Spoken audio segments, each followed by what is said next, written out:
నేను మనవి చేస్తున్నా, మా legal team is very strong. ముఖ్యంగా గుంటూరులో ఉన్న లీగల్ టీం, తాడేపల్లిలో ఉన్న లీగల్ టీం చాలా స్ట్రాంగ్గా ఉంది. ఎవరిని ఎప్పుడు అర్ధరాత్రి వచ్చి ఎత్తుకుపోయినా తక్షణమే ఫోన్ చేయండి, ఇమీడియట్గా లీగల్ టీం వచ్చేస్తుంది. పోలీసులు ఎంతమంది ఉన్నారో వాళ్ళకన్నా డబుల్ ఉన్నారయ్యా మా న్యాయవాదులు, గుర్తుపెట్టుకోమని మనం చేస్తున్నా. ఒక పోలీస్ స్టేషన్ ఉంటుంది ఊళ్ళో, కానీ ఆ ఊళ్ళో మా న్యాయవాదులు మాత్రం 100 మంది ఉంటారు, గుర్తుపెట్టుకోమని మనం చేస్తున్నా. కాబట్టి ఒక లీగల్ వ్యవస్థ మాకున్నది. జగన్మోహన్ రెడ్డి గారి కోసం తప్పించేటటువంటి న్యాయవాదులు ఉన్నారు.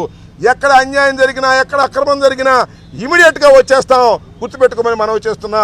ఇవాళ పోసాని కృష్ణమురళి గారిని 26వ తారీఖున అరెస్ట్ చేస్తే ఆ రోజు నుంచి ఈ రోజు వరకు మా లీగల్ టీం వెంటబడుతూ వచ్చింది. 18 కేసులు పెడితే దానిలో 6 కేసుల్లో బెయిల్ తీసుకుంది. మిగతా కేసుల్లో నోటీస్ ఇచ్చి పంపవలసిందిగా హైకోర్టు దాకా వెళ్ళి చేశాం.